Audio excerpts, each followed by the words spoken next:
This week we're covering pronouns, which is going to take us through chapter 9 and the first half of chapter 10. It's mainly vocab and things you can do with it. So if you look on Canvas, there's a handout that summarises the main pronouns. And if you can manage with those, then you should be fine. We're also going to add in a few conjunctions and think about how Greek structures its sentences. What is a pronoun? Pronouns replace nouns. That's your basic headline. How does that work in English? I see the book goes to I see it. It replaces book.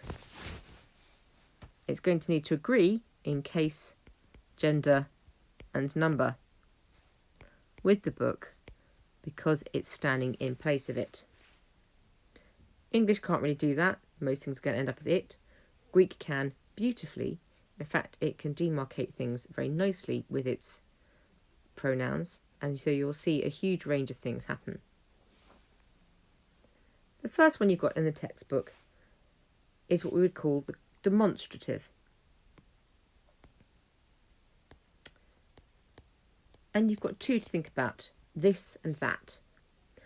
We're starting with that, and the plural of that is those, which is worth noting because it's possibly not something you thought about before. The word is ekainos.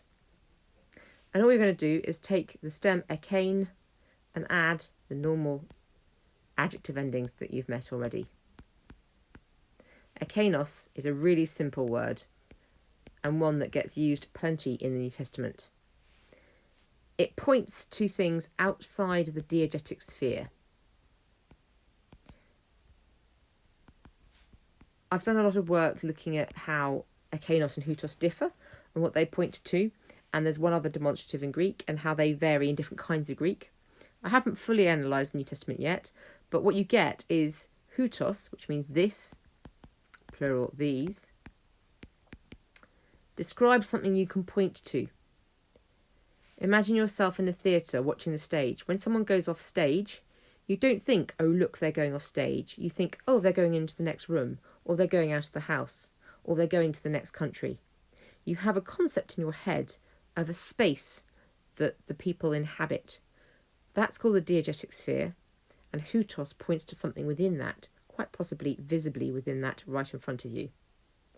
And for the purposes of the New Testament, that is often the world, for example, because ekainos points outside of that, and therefore is a great word, for example, for pointing towards God, because God is the one that can't be pointed to.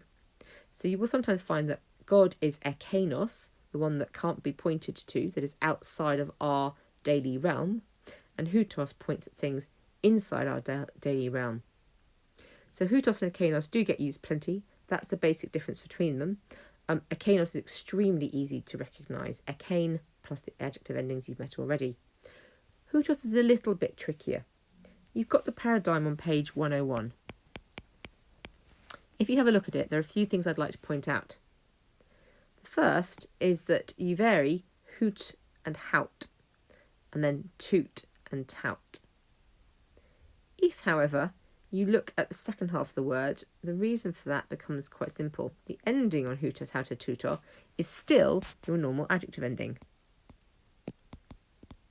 because this is an adjective. So you've got normal adjective endings there. But if you try saying tau2 or 210 or something, you'll realise that you're moving your mouth quite a lot. And Greek, being such an oral language, such a phonetically simple language, you're going to try and keep your mouth in the same position. So if you've got an o or an a in the second half, you'll have an u in the first half. If you've got an e or an a or something in the second half, you'll have ow in the first half. So hutos, haute, tuto, tuton, tauten, tuto. That leads to a couple of anomalies. The genitive plural is two-tone across the board, with that ton, ton, ton, and therefore also two, two, two. So the feminine is two-tone, not tau-tone. So it's the one place where the feminine has oo in it. On a similar kind of model, neuter plurals, nominative and accusative, have an a at the end, and therefore they're going to have to be tauta. So hutoi, hautai, tauta is a little bit odd. And tuton, tuton, tuton is a little bit odd if you're thinking about A's in the feminine and O's in the masculine and neuter. But just bear in mind that it's a link between the two halves of the word here that really matters. Now, we need to think about word order with hutos. There are two main things you can do with it. I see this man. You've got two options. You've got blepo,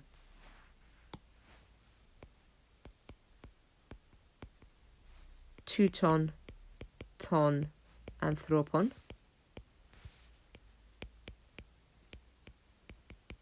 And here, tuton has gone before the article. And that's quite unusual because usually you'd expect our adjectives to go in there. But no, it comes before the article. And you still need to use the article.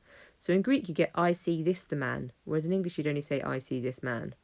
You do need the article as well as the demonstrative. And that's the word order for them.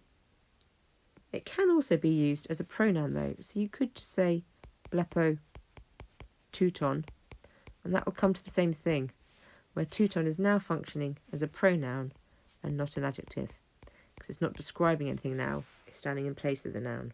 So hutos is a really useful word and can do lots of different things. You are going to need to use the article with it. It can be a pronoun as well as an adjective. The next one you've got is allos and alelos.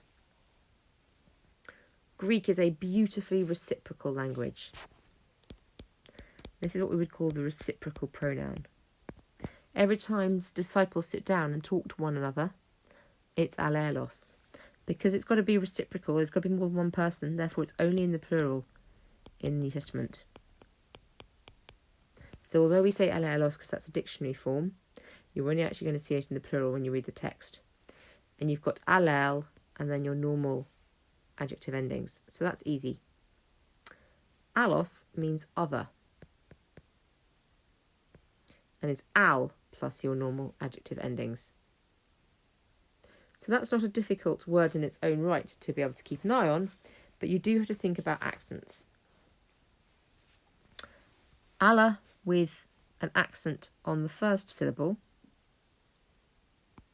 versus alla with an accent on the second syllable. This one is other things.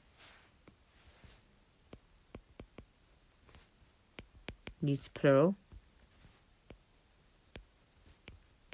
This one is but. So you need to keep a close eye on alla, which will often contract to al as well before other vowels, because it could mean two different things depending on where the accent is. That gets you to the halfway practice in the textbook. But there's one more pronoun I want to cover in this. But there are a couple more pronouns I want to cover in this first section. First category are what we call personal pronouns. You already learned he, she, it. It's autos. So now we need I, you, we, and you. We've got ego, su, hermes, and humes. So let's look at the paradigms. Ego, me, mu, moi. You can also add an epsilon on the front of these other cases. You don't need to, but it is there and you will see it. Some people say it makes it more emphatic. Some people say it's just because of the vowel consonant vowel shift. Sometimes you're going to see it, sometimes you won't. Think about this in English. You've got I, me, my, to me. So we do decline it in English. Su, se, su, soy, for you, follows the same pattern. So I, you. Thinking about we and you, these are another pair. Hermes, hermas, hermon, hermen, humes, humas, humon, humin. They're a little bit odd, but they've still got things like that omega nu in the genitive plural. They're not completely random endings. They're the same as each other apart from that first letter, and there's something to be aware of here. In New Testament times, both and are pronounced I. So that first word would be pronounced imis in both cases. This means there are some textual issues between hemes and humes, or hemon and humon in the New Testament, because the only difference between we and you is on the page, not on the ear. And there is therefore some confusion sometimes. So you will see textual differences, and that's why they're both being pronounced the same way. In terms of you learning it, you might want to learn the word you and think about having a U in it. And that might help you remember the difference between them. Now, obviously you don't actually need the word you when you learn these things. In the nominative, certainly, because it's incorporated into the verb. But there are 127 examples of hemes and 256 examples of humes in the New Testament. So particularly with the second person plural, demarcating you, it's you who are doing something, it does get used. The next pronoun to think about is the reflexive pronoun. You can do things for oneself, and this is going to want to have something to do with autos again on it. So autos, myself. Se autos, yourself. And for ourselves or yourselves plural, you would just use the he autos. So he autos, himself, herself, itself, or yourselves, or ourselves. Himself, yourselves, ourselves. Autos, myself, se autos, yourself. Again, the endings are going to go exactly like kalos, kaler, kalon, so they're endings you're already familiar with.